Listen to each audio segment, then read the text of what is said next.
I'm excited to meet you all. My name is Yasmin Kumi. I'm the founder of AFG, and I will be your moderator for the next couple of days until Friday. I'm very much looking forward to this program, and I think we should get started with our opening ceremony. I will say a bit more tomorrow about the agenda, and I will also say a bit more later about the theme. But right now, I would just very much like to welcome you all to this conference, which hasn't been as easy to organize as under other circumstances. So I think we should all be very happy that we can be here together. And with that, I think we should get started with the actual opening ceremony. Today we have a couple of really exciting speakers to introduce us to the conference for 2021. And they're in the right order here. We have a very high company. The ambassador of the Federal Republic of Germany to Ghana is here with us and will make a head start just now. Afterwards, I'm also very excited that we have the country director for Ghana of GIZ with us, who will also shed a bit more light on the theme that we have this year. I hope you all know by now what the theme is. The theme for 2021 is Adapt and Change. So we're looking forward to a few exciting insights on that. And then we will have a scientist and an entrepreneur tell us a bit more about the very recent COP26 deliberations and how they view that from an African perspective. So we'll be joined by Dr. Nana Ama-Kluche, who is a very well-accomplished scientist in the field of climate change. And we also have with us Jaitan Etang-Solan, who has come all the way from Madagascar and has supported a lot of companies in the field of organic certification. But for now, I would like us to get started with our dear ambassador, Mr. Ambassador Daniel Crow. The floor is yours. Please, a warm applause.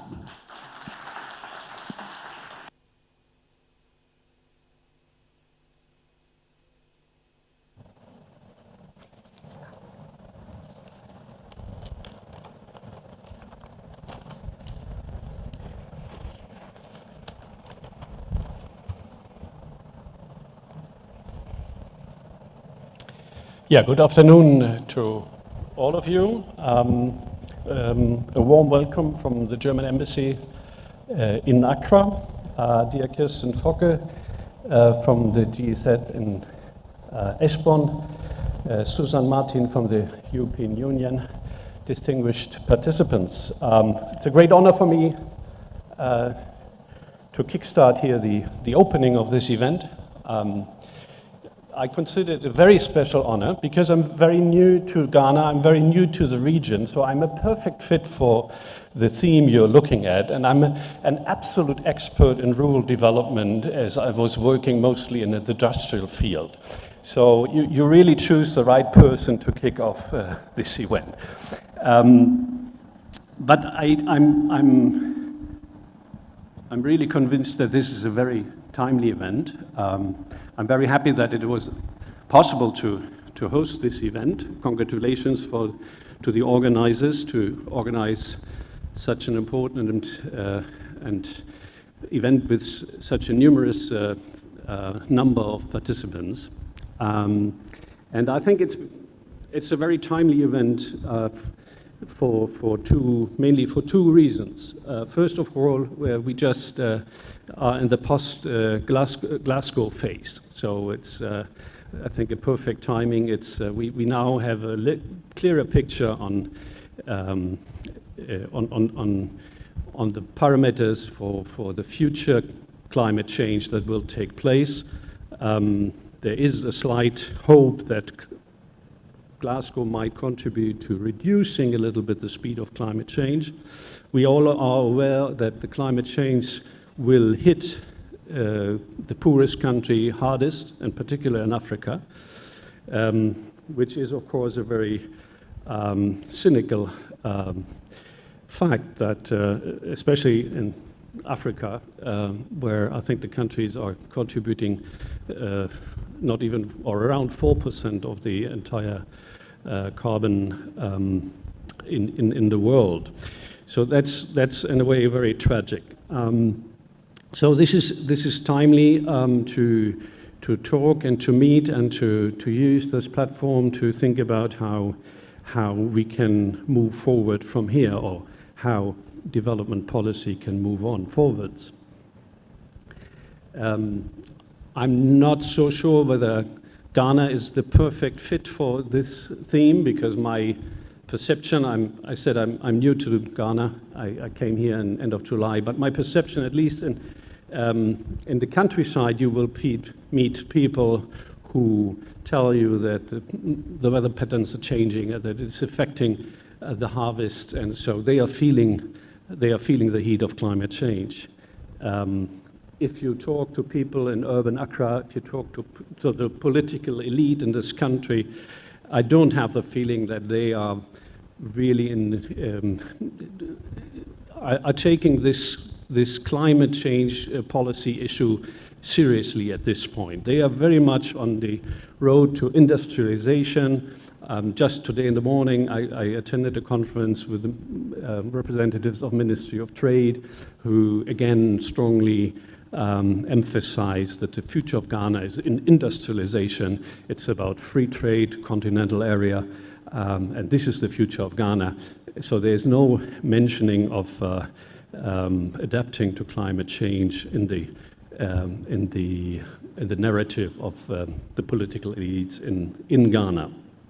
Now, the second reason why I think that it is a very timely event is the fact that, as you are certainly all aware, that in Berlin, negotiations for a new coalition government are underway, and even though nothing has been finally agreed, I think we can expect that the fight against climate change and the policies to mitigate the effects, the negative effects of climate change, the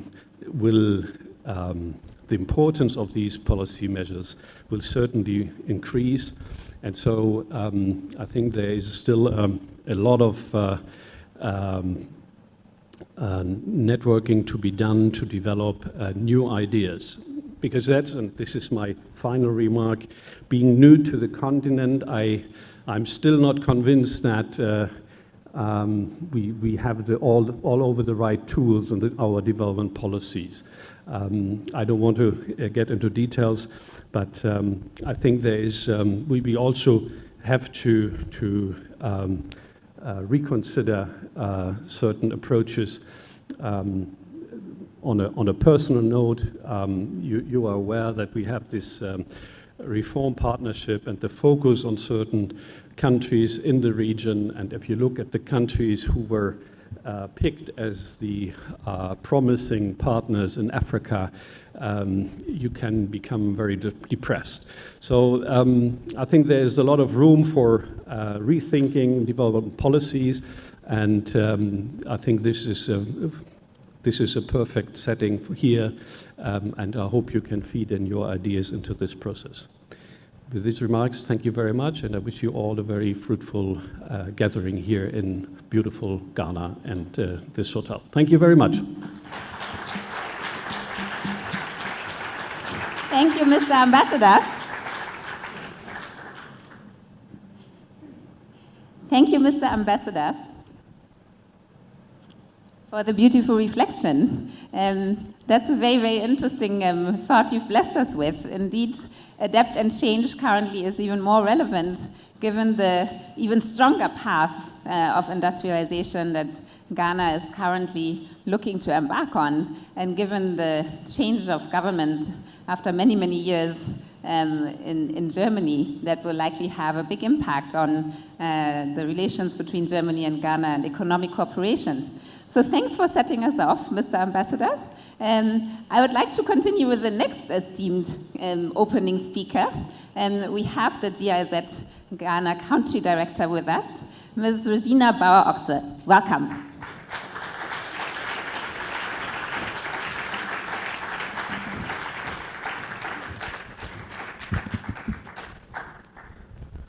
So also from my side, good afternoon, especially to you, Daniel Kroll, that you make a time slot out of your very busy schedule. We are very honored to have you here.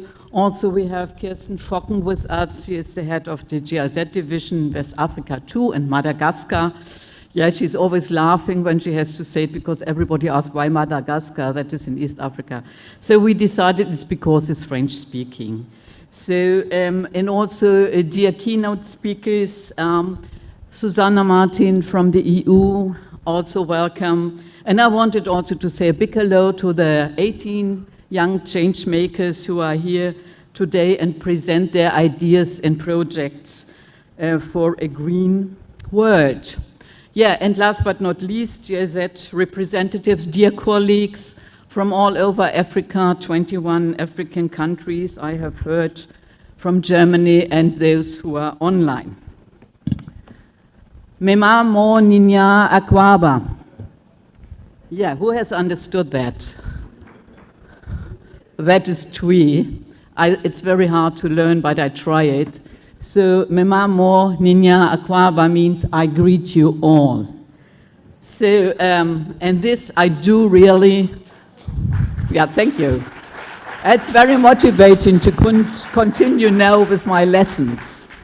So, yes, I really warmly welcome you to this gathering because it has been almost 2 years since the corona pandemic defined how we work.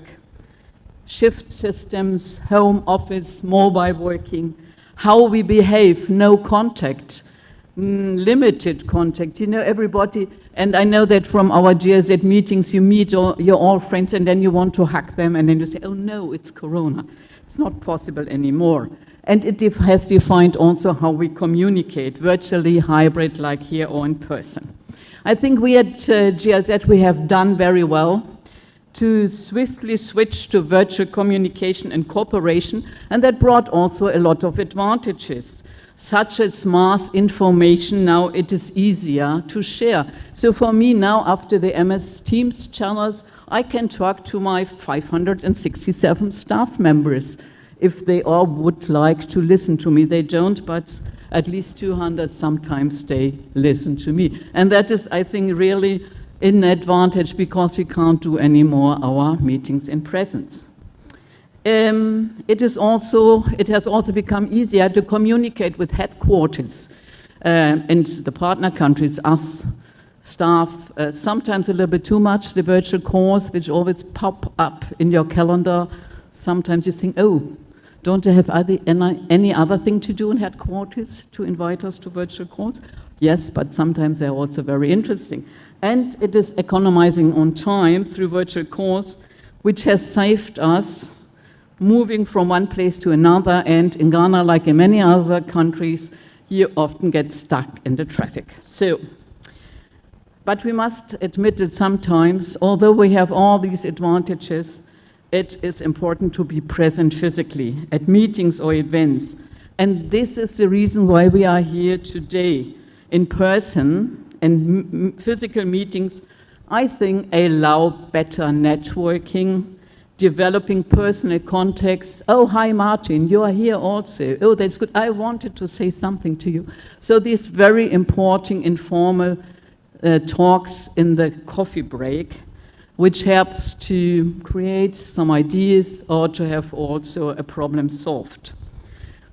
We, human beings, we are social creatures. We need the mass to feel more comfortable. So that is why I'm really delighted that GIZ Ghana could, after some discussions, deliberations with headquarters, was not so easy to convince them, but now we can offer you this opportunity to have the SRND meeting in a hybrid format. However, since we are looking to Germany and the fourth wave, and those who come from Germany know what this means when they will go back next week. So we must be very careful. So I urge you all to follow the hygiene protocols during this conference and not to put at risk this achievement. Yes, but there is another reason why I personally I'm very happy to see you all together, because I'm a convinced supporter of sectoral networks.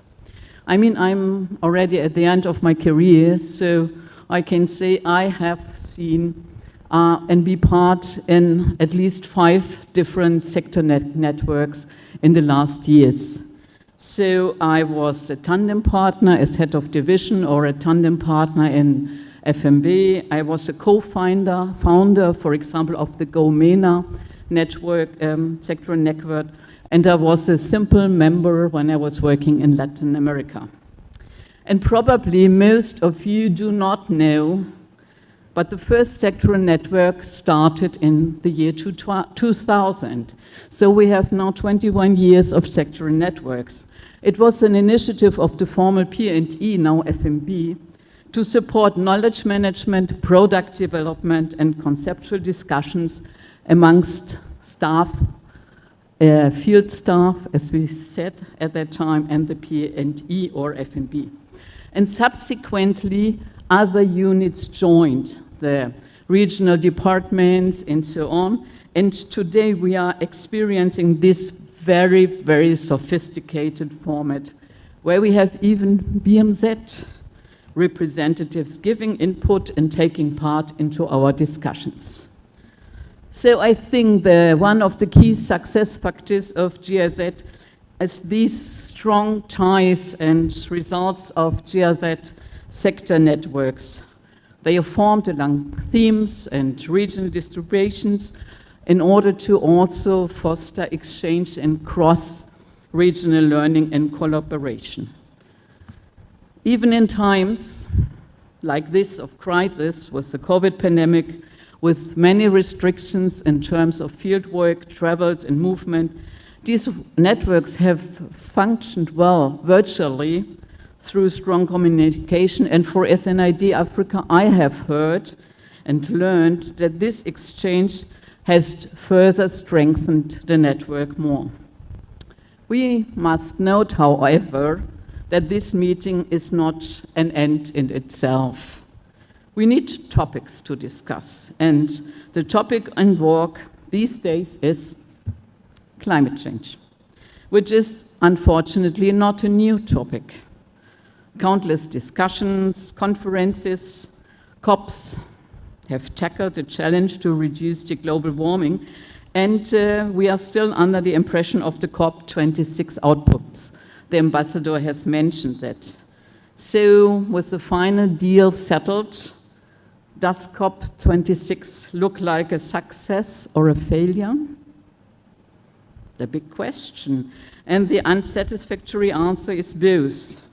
But maybe it's more the latter than the former, but I will be very anxious to hear Mrs. Klutze, because she will share the takeaways from Glasgow.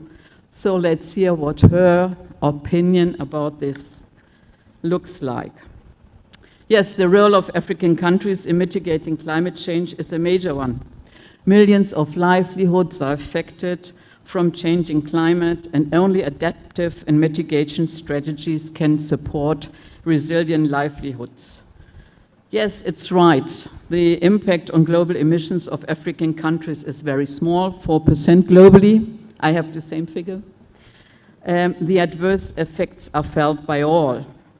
And it is the role and the commitment of us as German Development Corporation to support transition processes to a climate-smart world and to develop strategies that work in countries in the global south. Responsible for our planet, climate and energy is one of the main areas of the new BMZ 2030 strategy and one focus of GIZ Ghana's interventions. So we are working together with local and international partners in renewable energy, energy efficiency, green people's energy, and reforestation financed by BMZ and BMU. And the topic of this year's SNRD conference is very dear to our heart and the works we do in GIZ in Ghana. So, as you can see, I'm coming to the end. And personally, I'm really very happy to see all of you today in the audience in Accra, but also virtually ready to exchange ideas, learn, and collaborate. So I wish you all fruitful discussions. I'm a little bit sad that I can't participate anymore in sector networks, but, well, there are now new challenges. So I hope you will have new ideas which might contribute to the big challenge the ambassador was mentioning as well, and that we have also clear visions for collaboration along the topic of climate change, rural development and agriculture. And I hope also that the keynote speakers stimulate these ideas for cooperation and even stronger partnerships. So you have a full program ahead with sessions, keynote speeches, working groups, and I wish you a great time here in Accra, online and all together as a sector network. Networking is the most important, exchanging ideas. Thank you very much for your attention and have a nice time here. Thank you. Ms. Bauer-Ochse, thank you very much.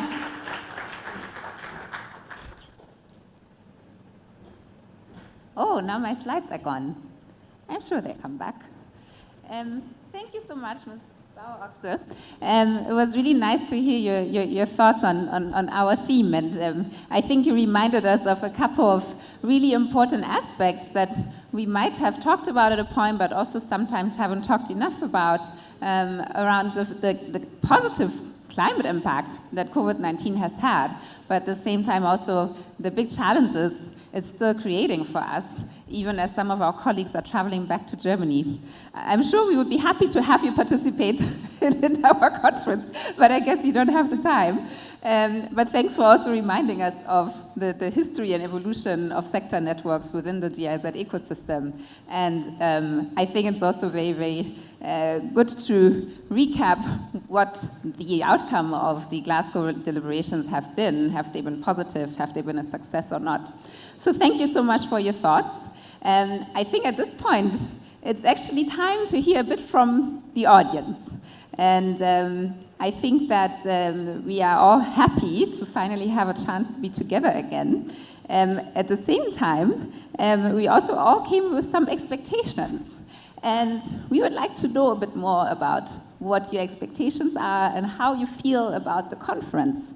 So we've put together a little poll. I'm sure some of you might be familiar with it. It's the Mentimeter poll. Most of you might have discovered by now that there is a Wi-Fi network here that you can access without a code by the name of the hotel that we're in, Labadi Beach. If you are connected, go to www.menti.com and enter the code that you see on screen. And as soon as you did so, you will see the question up here asking you to describe how you feel about participating in the Snrd 2021 conference. The team is shortly going to start showing how the word cloud is building up that is going to come together as a result of your input.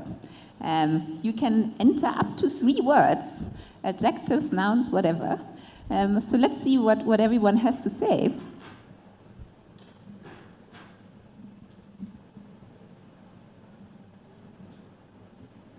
Also, I must apologize. This is my first conference with a face mask.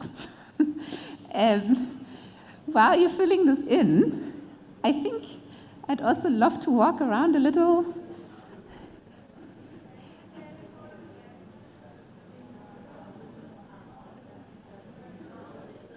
We need the code for a bit longer, please, if you go back. Please go back to the screen with the instructions. Thank you. Let's wait another 2 minutes or so, please, before we go back to the word cloud.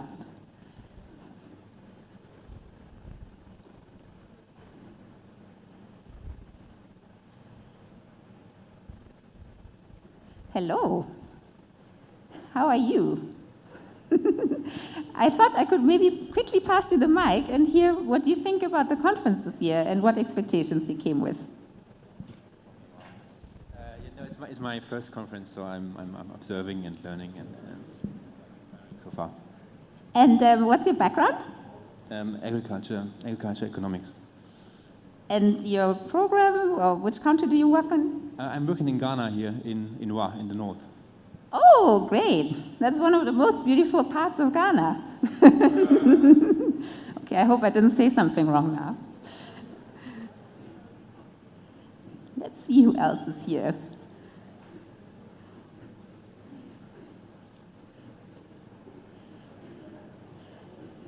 Hello, how are you?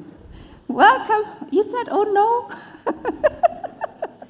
Welcome to the Snrd 2021 conference. Maybe you can also quickly tell us what you do, your background project, where you work, and one or two thoughts on the conference. Okay, yeah. Hold on. Yeah, I work here in Ghana with the Comcashi program, and I work as an advisor on sector organization. It's my first time, so like the first speaker, I'm learning, I'm excited to be here, and also to network. Thank you. Thank you. It wasn't that bad, I hope. Welcome. Okay, I'm going to stop cold calling people because I think we have a nice word cloud up. So let me stop torturing you.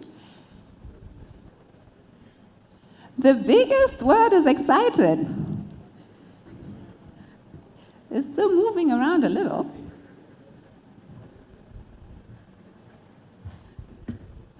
All right, excited, happy, learning, curious, motivated, inspired. That's actually great that you're already inspired. I think our opening speakers did a good job. Learning, networking, human interaction. Great.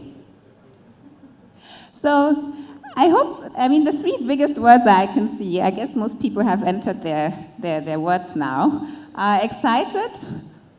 Okay, now happy has become bigger. Excited, happy, curious, and learning. So my invitation to all of you is that you keep up that spirit. We have a lot to go through over the next couple of days in terms of program and input and discussions. But I do think we should maintain the spirit of being happy and excited that we can be together, and also regularly reflect on what we've learned from different sessions. I hope I can be of assistance to you in recapping what was the most important takeaways from the various things that we're going to be learning. But I also invite all of you to take as much advantage as possible. I know that it's been 2 years since the last conference. Now I think it's time, if we can go back to the slides, please, that we welcome our first keynote speaker. Thank you. Okay. I think I can't, yeah. Oops.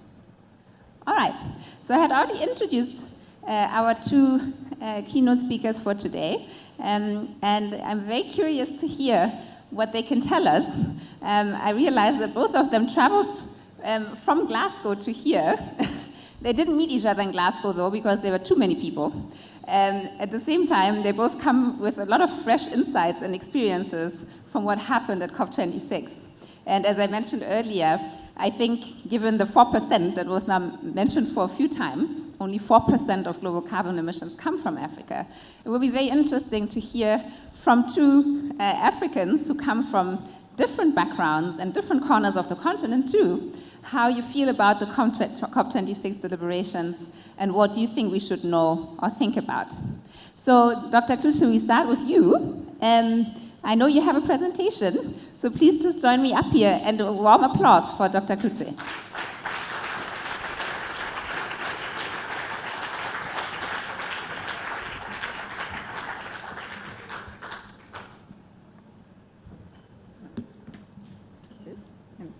This goes on. Thank you.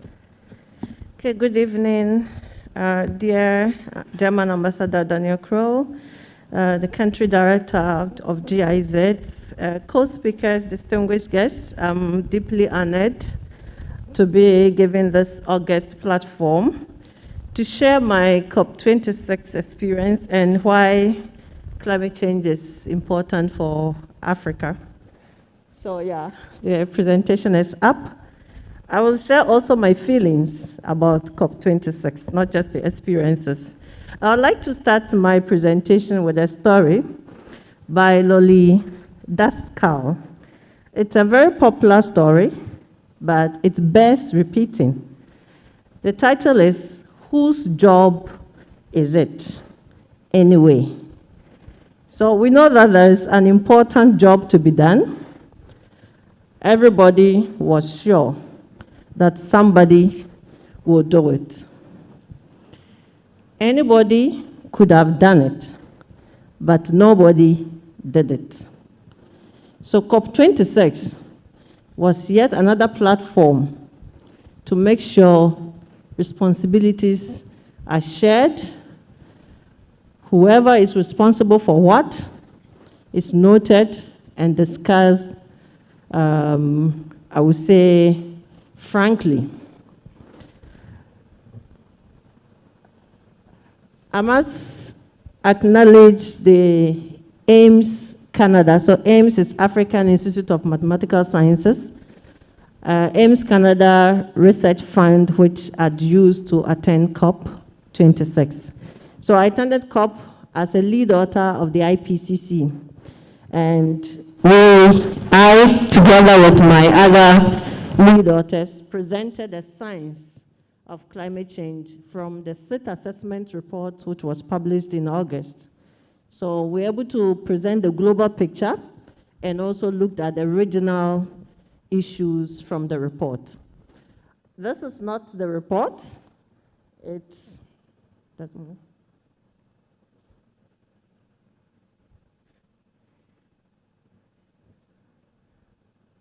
my experience and probably some feelings that I'll share. So key points. So, no, I didn't press again. Okay. So 2 key points. Reduce emissions and also support vulnerable countries. So these are just the 2 main discussions, I would say, from COP26. Now, earlier, there were almost about 200 countries and over 40,000 delegates there. That's why I didn't meet my good friend Gatian there. There were just too many people at COP. Okay, so we are supposed to do this together. We're fighting the climate change issues together. The IPCC, as I said earlier on, presented the science of climate change. So it is so clear in our minds that human beings are contributing to the fast rates of the climate change happening. So then there's recommendations of what we should do.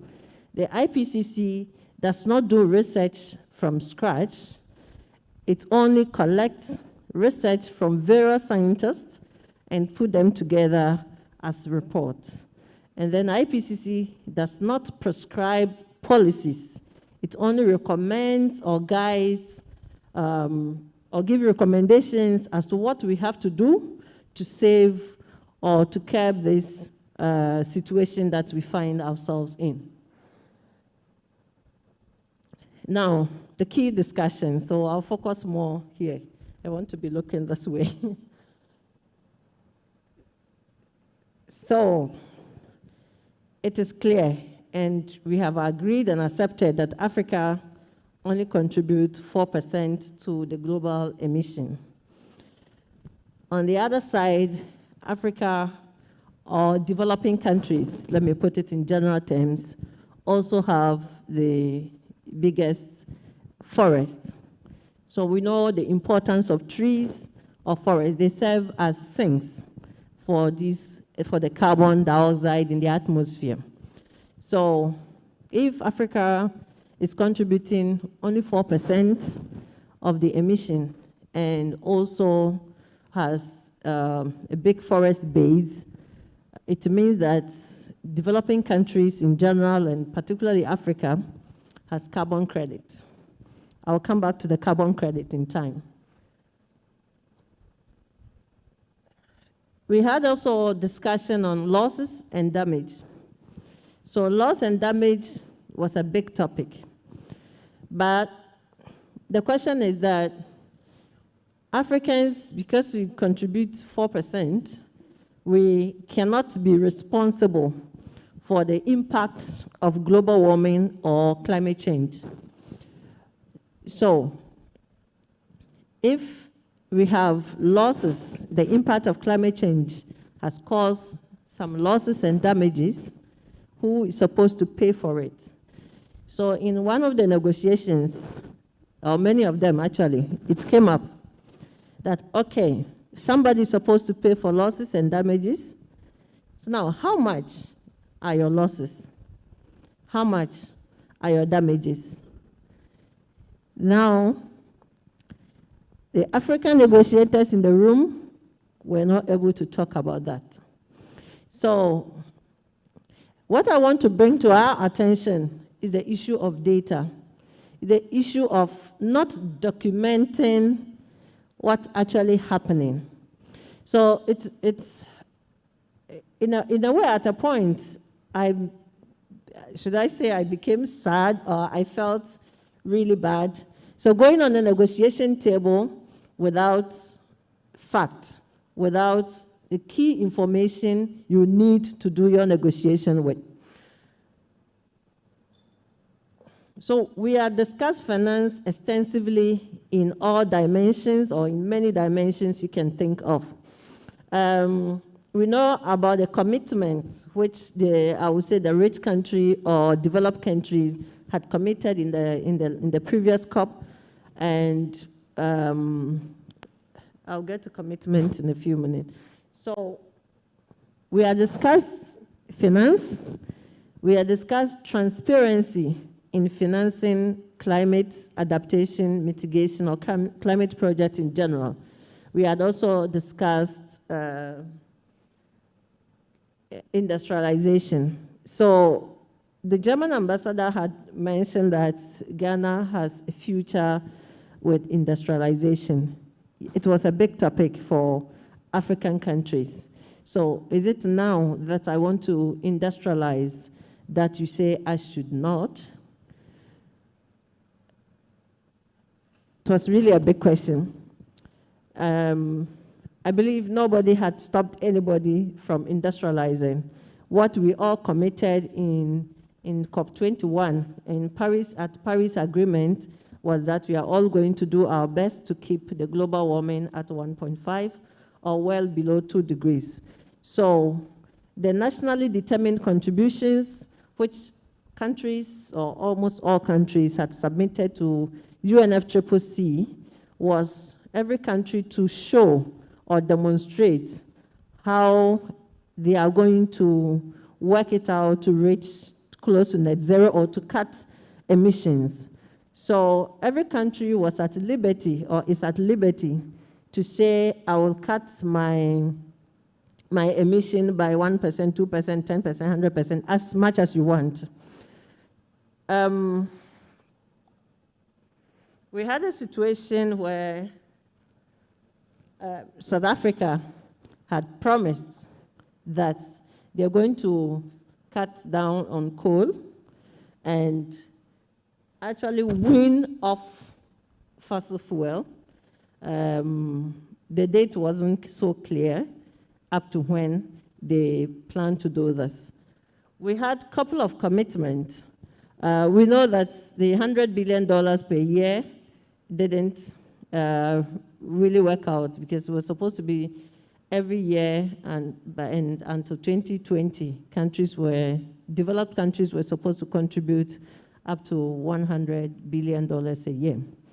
It didn't happen. So there was real commitment at COP that rich countries will try and meet it.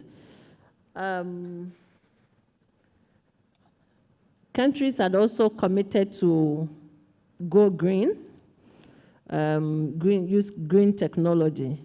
So while in Glasgow, I'd seen for myself a lot of cars at charging points using solar to charge their electric cars. And there I prayed that one day, airplanes will have charging points like that, so they can fly without fossil fuel, but electric. I thought you'd say amen if you're a believer. Okay, Kenya is also doing very well mentioned that they have 90% gone renewable, supporting their economy. We know also about Morocco having the largest solar panel and renewable wind energy as well, and supporting their economy. So this is a thing everybody can do. Nobody is watching anybody per se. I was just having a discussion with someone and said, committing to this goal of reducing or cutting emission, it's actually a moral issue. So we all have a responsibility as individuals, as country, as a world, to commit to the goal. It doesn't matter if you are contributing 4%. It doesn't matter if you are contributing 90%. We just have to do it. Decide that we're going to cut the carbon emissions as much as possible. Because we are in this together. The focus is on Africa because Africa is more vulnerable and does not have the adaptive capacity for the impact of climate change. But Africa can also be rich if Africa has the right data, has the right negotiators to go on a negotiating table. The point is that we should, African negotiators should not be like, we are vulnerable and that you should have mercy upon us. There's that side, but there's also that other side that we're contributing 4% and we have trees which serve as sinks. So in other words, we have carbon credit. How we are calculating the carbon credit is another issue. How we are able to find or calculate the tree population that we have, canopy size and all that, that's going a bit more into science, it's also another issue. The difficulty is that we don't have the facts to go on a negotiation table. So for me, as I said very early, whose job it is, anyway, it's all of us our job, but we have to understand where we stand. Going into industrialization, it's okay. But all the world is saying is that we plan or we have committed in cutting the fossil fuel use. And so if we want to industrialize, go clean energy. Now, nuclear energy was also a big topic at COP. For the first time in all the COPs, nuclear energy came up strongly. So that's a very good option for developing countries to have sustainable energy to industrialize, which is a clean energy for our use. The question of waste management always will come up, but today there are innovative ways to deal with these things. Okay, now one more thing is technology development and transfer. Though a lot of African countries are willing and committed to going green technology, the expertise is inadequate in Africa. So which means that African countries who are ready to go green will need technological support and expertise in doing this. So we all must help. Thank you.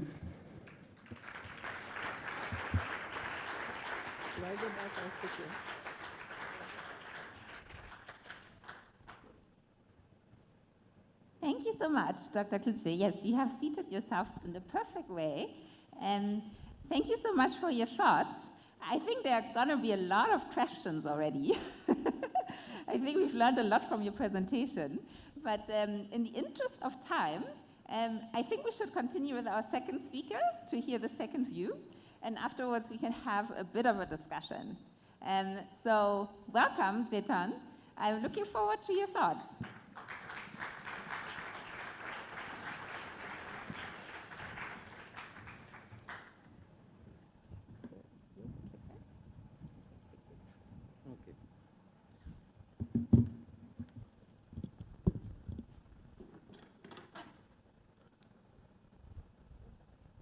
So for everybody, I will doing it in French. So if you need any translation, bring your casque.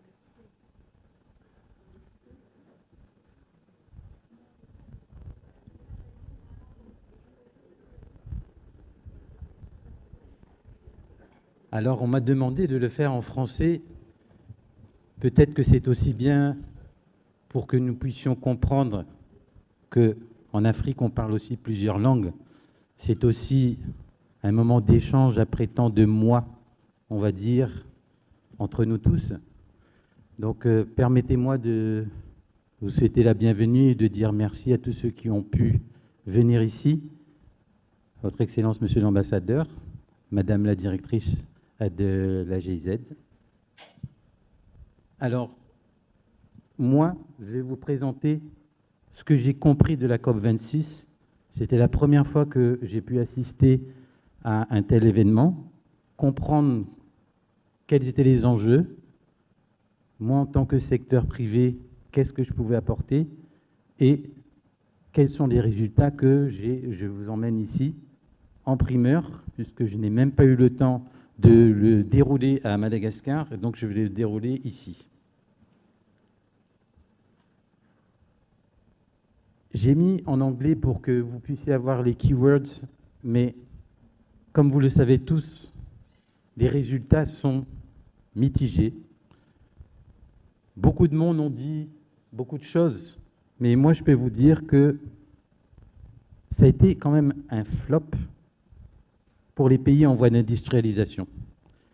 Quand on voit l'énergie dépensée de nous tous qui sommes allés là-bas, qui avons fait des propositions, comme a dit docteur, les négociateurs qui étaient aussi là-bas, on attendait des engagements en adéquation avec les constats du GIEC et surtout nos conclusions sur le terrain. Donc, ce genre de résultat-là, c'est aussi un manque de visibilité. Moi, ce que j'ai compris, et vous le voyez bien, le manque de visibilité de ce que les jeunes ont demandé. Maintenant, avec les réseaux sociaux, c'est plus pareil qu'il y a 5 ans, 6 ans ou 10 ans. Tous les jours, nous recevons plein de choses des jeunes qui veulent justement sortir et exprimer de quoi ils ont besoin pour l'avenir. Et dans les actes, comme a dit cher docteur, on parlait des 100 milliards qui étaient prévus d'être engagés tous les ans et on ne les a pas vus. Donc ça, cet acte-là, c'était aussi une partie de pourquoi je suis parti là-bas, pour essayer de comprendre et savoir de quoi on parlait quand on dit 100 milliards, parce que ce sont des chiffres quand même assez lourds. Vous savez, le secteur privé est très peu informé du processus de négociation. Et pourquoi? Je pense que c'est parce qu'ils ne se sentent pas concernés par les accords dans un premier temps. Et c'est très technique et du vocabulaire public, donc très indigeste pour les entrepreneurs. Donc ça aussi, c'est un langage qui est impossible à comprendre pour les novices, surtout quand on part dans les négociations ou quand on discute à des levels de cette envergure-là. Alors, quels sont les changements que j'ai opérés, enfin que j'ai vraiment entendu? C'était maintenant, on catégorise le business en fonction des performances environnementales. Donc ça, je l'ai compris, je l'ai su, et je pense que tous les entrepreneurs sur la planète en sont vraiment conscients aujourd'hui. Les consommateurs sont de plus en plus exigeants, avec des critères environnementaux vraiment très forts, des applications éco-responsables et les réseaux sociaux qui sont à l'affût de toutes les dérives de greenwashing. N'importe quel faux pas que fait une entreprise aujourd'hui, elle est partie sur les réseaux sociaux. Alors, il n'y a pas que la société, il n'y a pas que les consommateurs. Ceux qui travaillent avec nous, les collaborateurs, sont aussi en quête de nouveaux sens. On le voit dans certaines entreprises en Europe, et de plus en plus, on le voit aussi dans nos maisons ici en Afrique. On le ressent. Les gens demandent à avoir un nouveau sens, le bien commun, et surtout, le terme qui est revenu tout le temps, c'est justice sociale. Ça, je l'ai entendu, vu, lu, écrit. La justice sociale était partout pendant la COP. La quatrième chose qui me paraît aussi très important quand on parle d'investissement, c'est que maintenant, tous les investisseurs sont désormais soumis à la TCFD, donc c'est une Task Force on Climate Finance Disclosure, que tous les pays du monde sont en train de signer aujourd'hui. Et ça va extrêmement changer la donne quand on va aller voir sa banque ou quand on va aller voir n'importe quel bailleur. En fait, qu'est-ce qui est obligé, qu'est-ce qui est inscrit et qu'est-ce qui nous oblige? Il y a des critères extra-financiers de plus en plus draconiens. Draconiens qui vont pousser soit à faire des investissements dans le social, dans l'environnemental, pour respecter ce qui a été dit dans la COP, toutes les COP. Donc, là, ici, j'ai voulu vous donner un peu aussi une figure de ce qui se passe, où est-ce que, en fait, on a besoin de la nature. Vous voyez que, ici, chez nous, en Afrique, c'est 53% des gens, 249 millions de personnes qui utilisent tout le temps la nature. On le voit bien ici, c'est bien développé. Tout ce qui est vert, ça veut dire qu'on a besoin tout le temps de la nature. C'est un fait. C'est écrit, c'est comme ça. Et on doit s'en approprier pour développer, en fait, des opportunités. Parce que c'est comme ça que les entrepreneurs regardent, en fait, ce genre de mapping. Moi, ce que je vois là, et ce que je l'ai compris dans mon développement de notre business, c'est l'opportunité de l'agriculture biologique. En 20 ans, il a été multiplié par 7. Crise, subprime, 2008, Covid, aucune crise les 22 dernières années n'ont attaqué la demande en produits organiques. Ce que l'on peut voir, c'est que 84% des produits, ils proviennent des pays émergents et des pays en voie d'industrialisation, et qui partent en Europe et aux États-Unis à 90%. Et ça continue. Donc ça, c'est une vraie belle opportunité aussi, que j'ai ressentie encore à la COP26, comme étant une des solutions qui a été un peu dit dans tout ce qui était négociation agricole. Eh bien, il y a des entrepreneurs qui ont déjà commencé beaucoup de solutions. Moi ici, je vais essayer de vous expliquer en 3 mots ce qu'on a déjà commencé depuis très longtemps avec notre groupe. On est présent au Congo, à Madagascar, en Papouasie-Nouvelle-Guinée. Ces 3 pays à eux seuls forment à peu près 20% de la biodiversité mondiale. Et nous avons 3 choses en commun. Tout ce qu'on fait étant certifié bio, équitable. Et nos 3 mots d'ordre sont développement durable, traçabilité et la biodiversité. Quand on lit ça avec la COP26 et l'engagement qui a été déjà opéré depuis plusieurs années, on se dit qu'il y a quand même certains entrepreneurs sur la planète, nous ne sommes pas les seuls à avoir fait ce choix de développer ce type d'activité, de travailler directement avec les gens qui sont au plus près des forêts. On travaille avec le parc de Virunga, on travaille avec Garamba, on a des joint ventures avec les parcs ou tous ceux qui se trouvent dans les buffer zones, donc dans les zones qui sont autour des territoires. On travaille avec plus de 17 000 paysans depuis. Et ces gens-là, ça fait longtemps qu'ils travaillent avec nous et qui, justement, préservent la forêt grâce à cette activité en dehors de la forêt. Ce que je peux aussi dire, c'est qu'on pousse aussi la recherche à travers nos on va dire, des alliances ou des organisations que nous avons, pour maintenir et continuer à travailler autour de cette biodiversité. Parce que le cœur du business model que je préconise aujourd'hui, c'est de travailler sur la biodiversité avec justement un travail autour des forêts.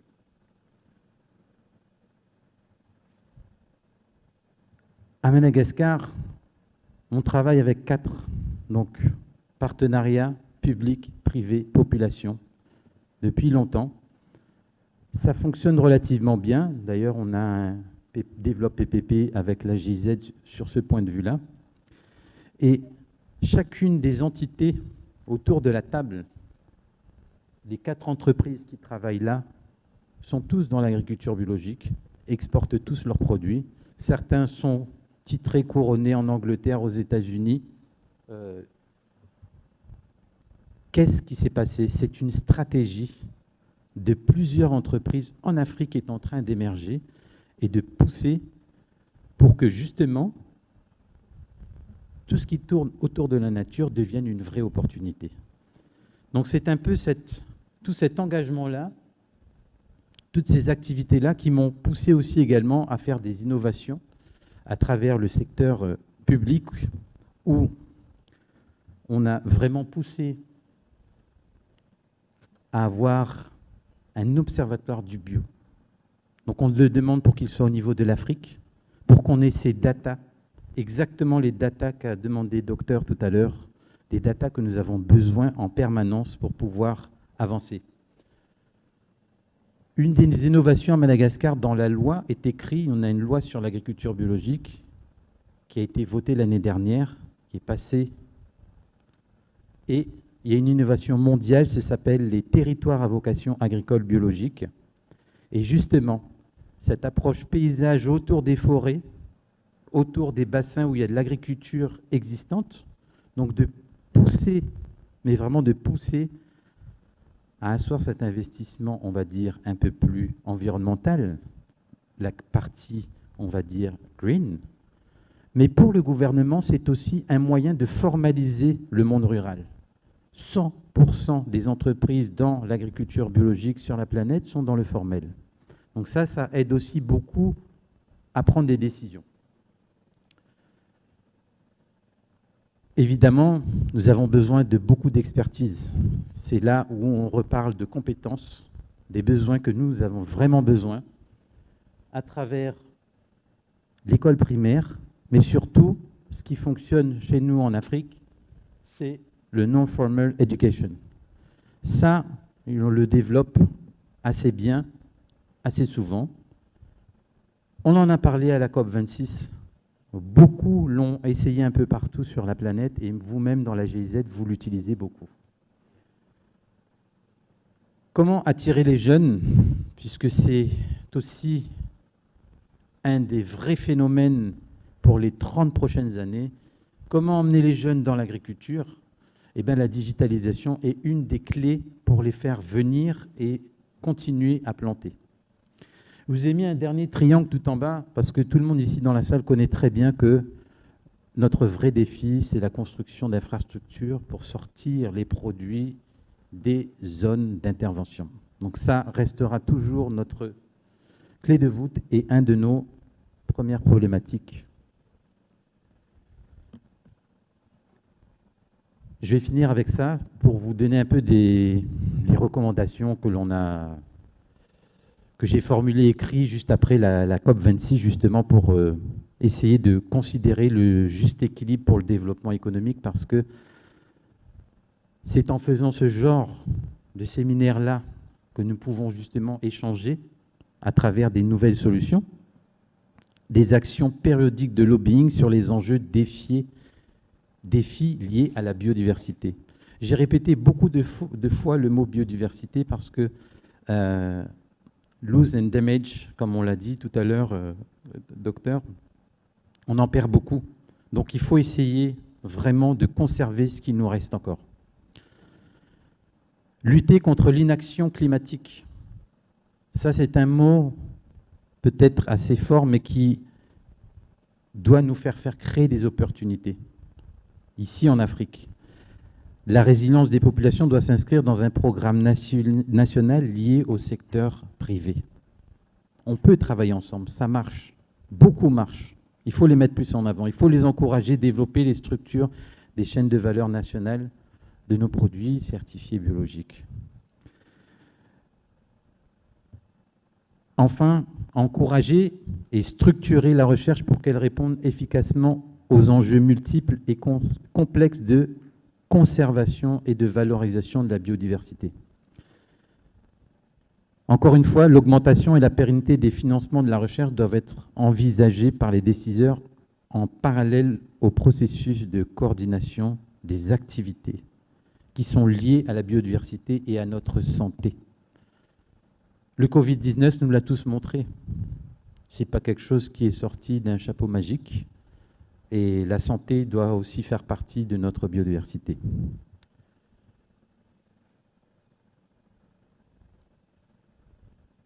Voilà ce que j'avais à dire sur la COP26. Dernière petite conclusion sur le crédit carbone, parce que c'est quelque chose que on devait tous en parler là-bas, et ça a mis des jours de négociations pour le crédit carbone.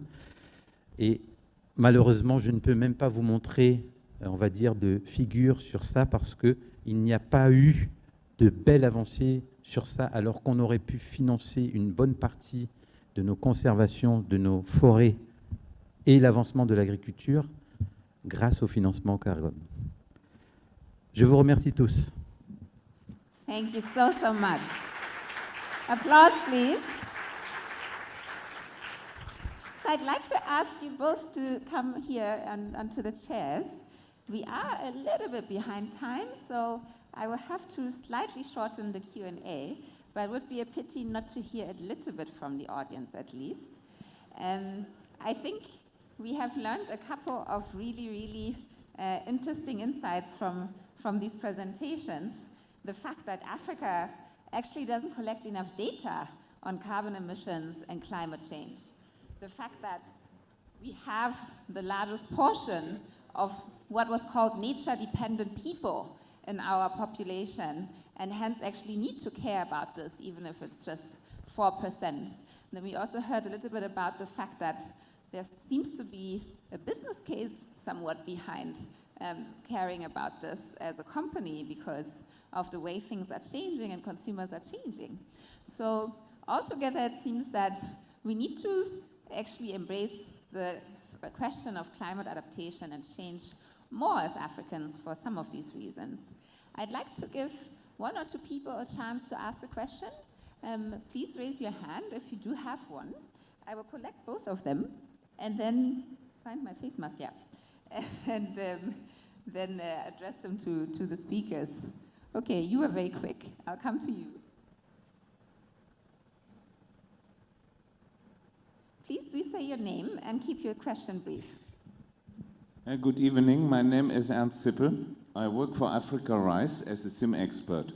And somehow I have been shocked when I heard about nuclear energy and that this is an option now for us. Please, I think we have to use our brains. I was standing in the rain of Chernobyl. I don't want that this is coming again for my children. In Germany, we can't go around collect mushrooms without thinking about how much cesium is in these champignons. So please, when you start thinking about nuclear energy, we have really to think about it. What is the price per kilowatt hour? The BUND in Germany tells us it is 40 cents, over 40 cents per kilowatt hour. Wind energy is at 8. So please, I think we should look much forward into renewable energies and not go the old way where we find a lot of corruption and side business in Europe. This was not the right way. Thank you. Thank you.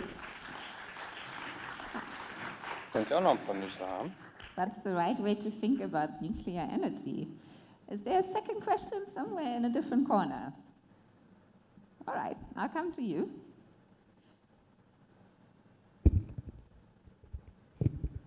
Ok. Okay, I have just a question. Please introduce yourself. Oh, okay. Philippe Bamikbade is my name, and I'm coming from Madagascar. Oh, I'm working in Madagascar for Forest of Future, GIZ project. Yes. Okay, the question is about the data, because Dr. Klutze was talking about data, a lack of data at the continental level. And then I just want to ask, did you have the chance at Glasgow to meet some of our colleagues? Because you said there were 40,000 delegates there. Do you have the chance to meet some people to discuss about setting up a network where we can collect the data? And the question goes also to Mr. Gaetan, because we are both in Madagascar, and he's also working with partner ministry in Madagascar also. He's a member of the cabinet of the minister. And what do you think, how can we do in our countries to have really real data? Because you mentioned traceability in the country, and there is also a matter of monitoring of the effort. And you mentioned, okay, you were not, the delegation of Africa, they were not able to say how big our losses and damages. That means there is a lack of data. What can we do at country level to have really data, and which system can we put in place to have such data? Thank you. Thank you very much. All right, those are the two questions we have time for today. Let me come back to the speakers. Zhetong, would you maybe want to answer the question first on the data? What can we actually do to have more data available about losses, damages, and how can we coordinate better? Yeah, you hear me? Yeah. In my point of view, we are talking about this, what we calling it,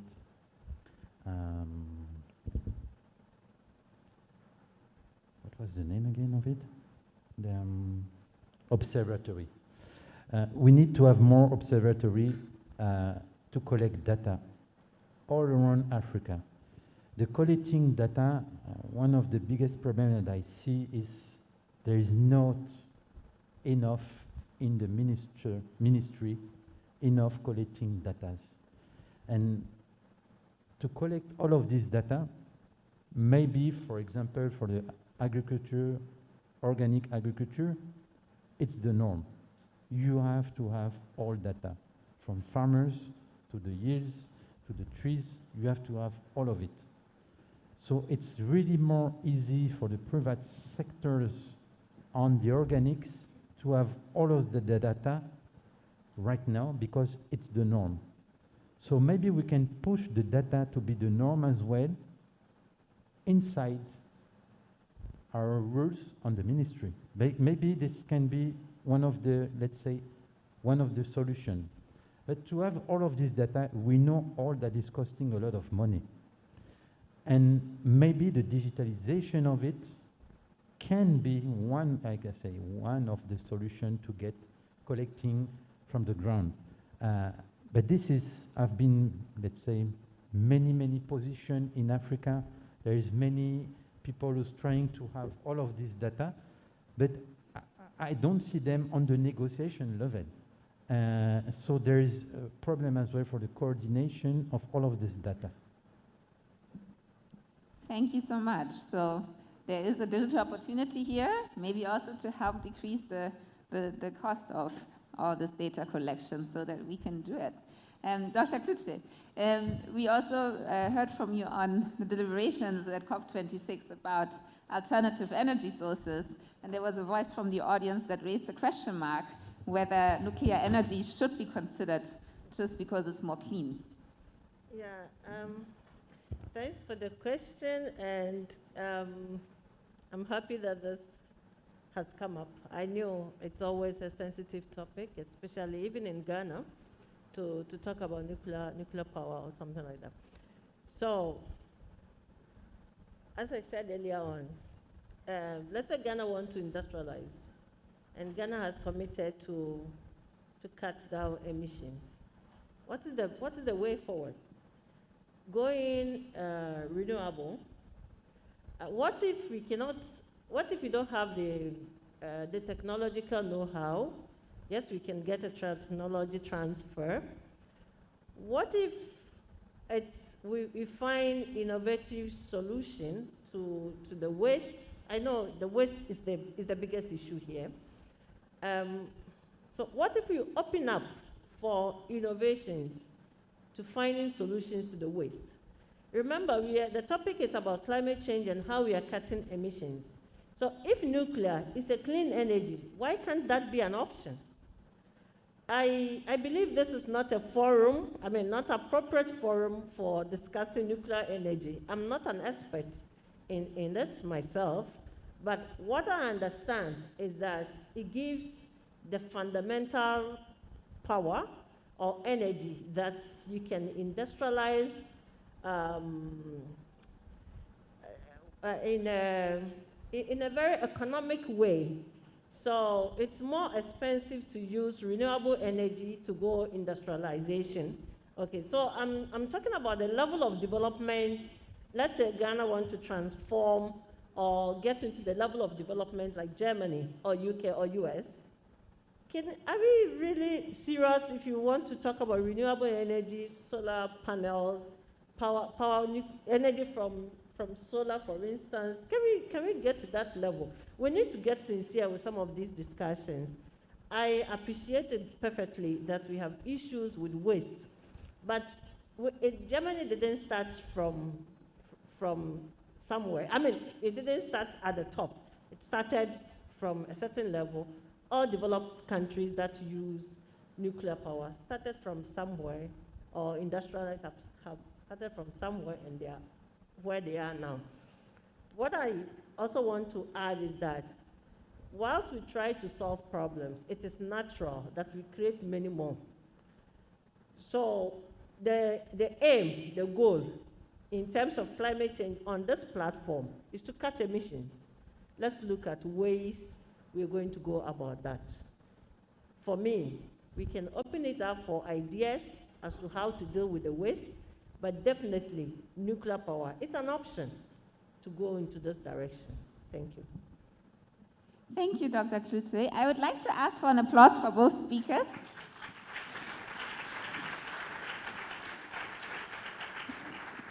My invitation to you remains that the conference needs to be as open as possible, and we will probably and hopefully have very different opinions about certain things, but let's be courageous and open to sharing them and discussing them, because that's one of the big opportunities we have by all being together instead of sitting on a Zoom call. I think I've been asked to be very strict on time. There were still a few more activities because I would love to get the room activated and see everyone more connected. But I think, unfortunately, we have to do a bit more of that tomorrow so that I meet my obligation to not overrun with the time. And I'm sure you also look forward to a dinner where you have a chance to connect. There's one thing I would say, though. I said this earlier already, but this is my first time organizing an event or moderating an event at this scale with a face mask policy. I've done a few workshops with like 15, 20 people, but it's very interesting when you're in the front of the stage as a speaker or moderator, because you have no idea what people are thinking. You just see all of these blue dots, and you don't know whether people are smiling, whether they're yawning, whether they're bored. So it's an interesting experience. And I'm telling you this now because the last bit of our program, to see you off for the evening, is a beautiful performance by very talented dancers that also has a story to it that you will hear shortly. But I would love for them to feel your energy and feedback and excitement about it. Since we are not allowed to take off the face masks, I guess you have to find other ways. It could be your arms, it could be clapping, it could be snapping, I don't know. But try and allow them to feel your, hopefully, excitement about what they have to share with you. There is a gentleman who runs the performance group by the name of Ni, who I think is in the back, and will join me right now. Come.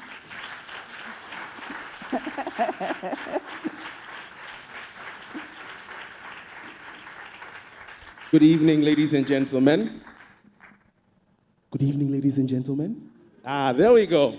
Yes, my name is Ni Teteyate. I'm the artistic director for the Noyam Contemporary African Dance Institute. And even the word Noyam comes from the Gandangbe language. And that word means to develop.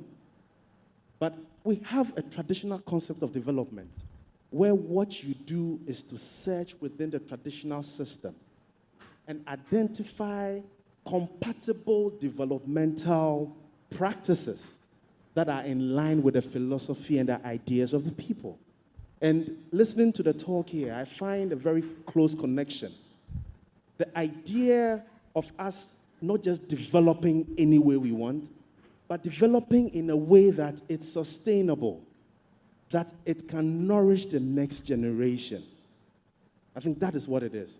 So we put a dance piece together, and then we've named it Asasiya. Asasiya is the Akan name we give to Mother Earth. And the story is exploring the relationship between Mother Earth and her children, that is us. And the fact that she gives of herself to nourish us. But we keep taking and taking and taking and not helping take care of her or replenish her, forgetting that when her last drop of sustenance is taken, we won't survive. So this is the story of Asasiya. We would see if mankind would realize their mistake and start nourishing their mother, who in turn will give them life, or do we keep taking and taking and taking and taking? Ladies and gentlemen, the Noyam African Dance Institute in Asasiya.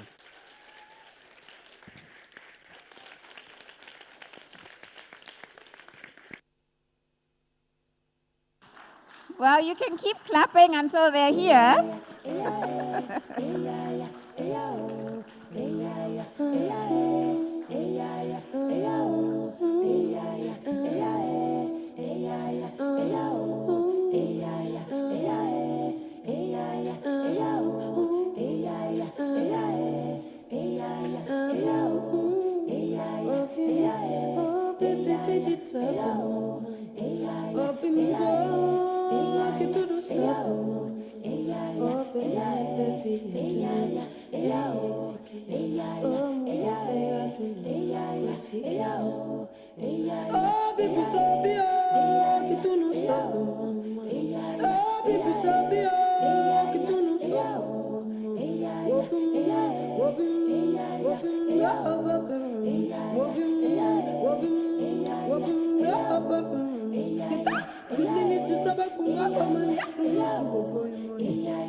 L'humanité court trop vite à la recherche d'un monde qu'elle veut sans doute meilleur.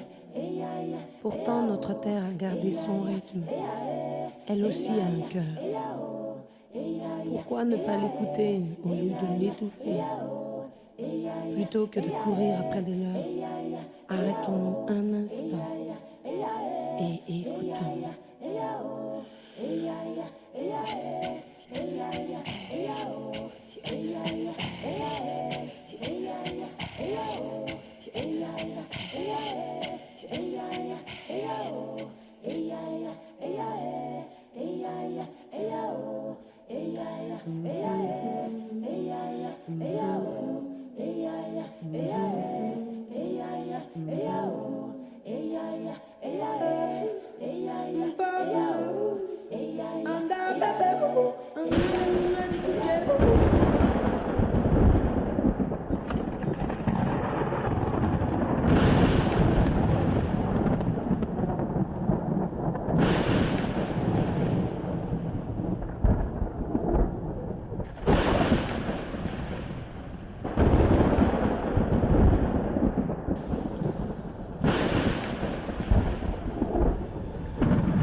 Thank you. An extra applause, please.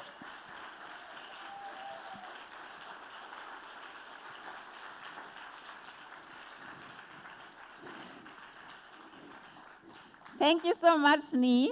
I think this was impressive, and I have not seen dancers who are so gifted actors at the same time. I won't keep you much longer. I hope this gave you food for thought. And I'm looking forward to tomorrow. I hope you are too. This was just the beginning, and I'm hopefully gonna find a way to read your mimics by tomorrow, despite the face masks.